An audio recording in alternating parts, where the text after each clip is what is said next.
It's an NFL Sunday, but we're here talking about your Dallas Mavericks. Welcome into Mavericks Today by Chat Sports. I am your host, Harrison Graham. If you hear some noise in the background, Marshall Green in the other studio is yelling at his screen because he is doing a live NFL watch party, but we're good. We're going to answer some questions, so appreciate everybody for submitting their questions here on Mavericks Today.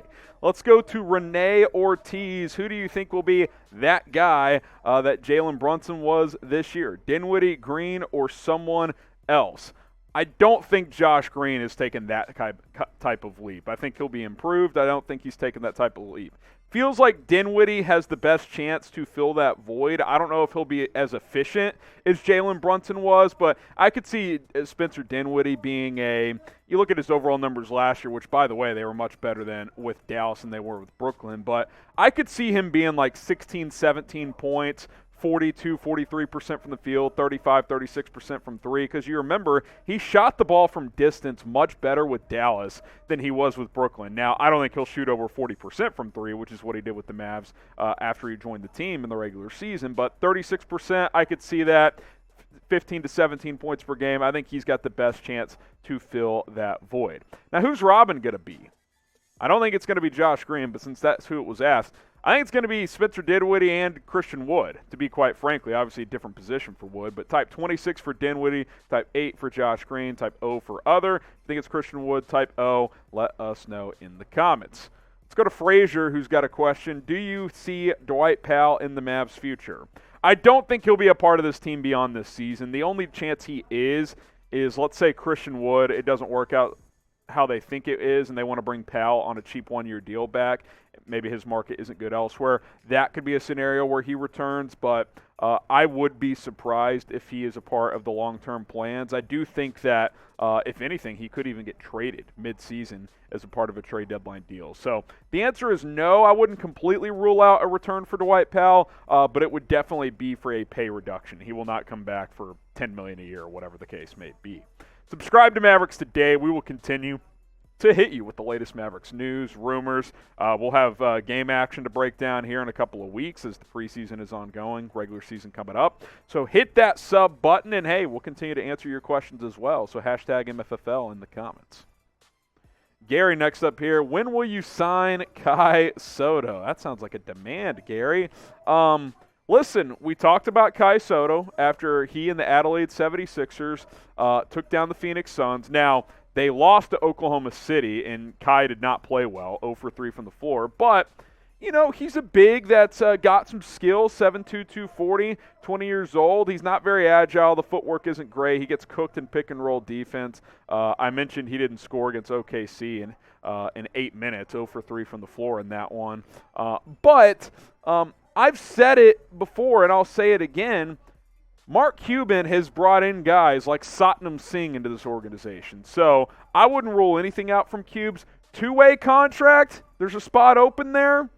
I'm not saying he's even worthy of that, but he's 20 years old. He's still improving. Two-way deal. Just be aware. I don't think he's going to come in and save the day. He's not going to, come in and start over JaVale McGee or something like that. But I do think there could be a day where Kai Sotto gets a chance in the NBA. Not sure if the Mavs will be that team, but hey, I'm all for giving him a tryout and seeing what happens. Should the Mavs sign Kai Sotto? What do you guys think? Type S for sign, type P for pass.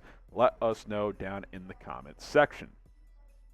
From Basil, really good herb, is it too early to be calling Jaden Hardy for all-rookie first team? It is way too early for that. Had a great first preseason game. The question I have more than could he even be all-rookie is when can he crack the rotation? That's kind of what I want to know. I do think it's too early to say that, Basil.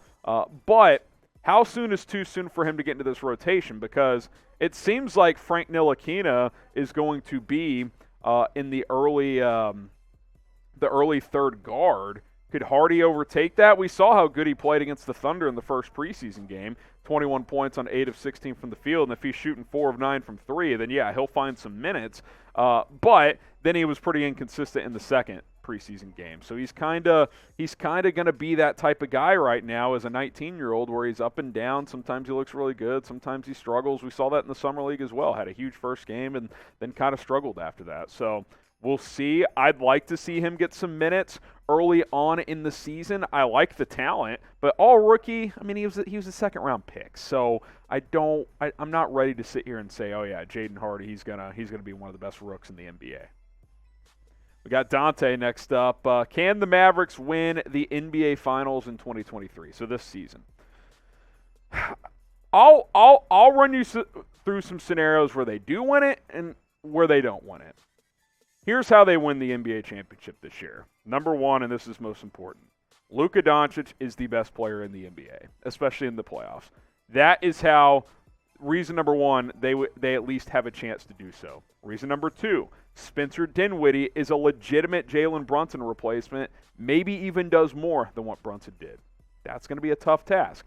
Reason number three, Dorian Finney-Smith takes another step in his evolution and becomes a legit number three. Tim Hardaway bounces back and is a sixth man of the year type of candidate. And then the final reason, the front court additions make a massive difference. Massive difference. Christian Wood and JaVale McGee make this front court from a weakness into a strength. If those things all happen, yeah, there's a chance. That's asking a lot, though. The Jalen Brunson loss hurts. There's no doubt about it. So we'll see. You got Luka, you got a chance, but it's going to be an uphill battle. It's Mr. Ben 77. Can Josh Green and Jaden Hardy get more minutes this season? Well, Jaden Hardy, he's a rookie, so I don't know what more minutes for him is. 1 minute would be more minutes than he had last year. I do think there's a good chance Josh Green gets more. Here's Jared Dudley from about a week ago talking about Josh Green's summer and his improvements. He says his aggressiveness is night and day. He's taking the blow and throwing the blow offensively to be able to get the basket. You'll see a huge jump from Josh Green. And I like that confidence from Dudley in Green, but talk is cheap. We got to see him do it. He's got to take a step. It's year 3. We saw some improvements last year, but then in the playoffs we saw he was still a liability because he couldn't hit open shots. And offensively, you were playing 4-on-5 when he was in the game. He's got to take that next step. He's got to be a more consistent shooter. We know he can play defense. If the shooting and ball handling can improve, then yeah, he's going to get more minutes on this team because they need more help on the wing. And Josh Green has the ability to potentially be that guy. As far as Jaden Hardy, real quick, again, we've kind of talked about him. I think you're hoping long-term he can be your bench guard, bench creator. Not sure they're going to give him that responsibility early on, though. Who's going to have the better year? Type G for Josh Green, type H for Jaden Hardy. I think Green's the safe bet because I think he'll get more minutes early. But let me know. G for Green, H for Hardy. Get your votes in down in the comments. All right, little mailbag Sunday for you guys. Appreciate all the questions that came in. Hit that sub button, youtube.com/MavsTV. We'll continue to hit you with the latest Mavs news and rumors. Basketball is back. We're fired up, so subscribe. We'll see you next time here on Dallas Mavericks Today.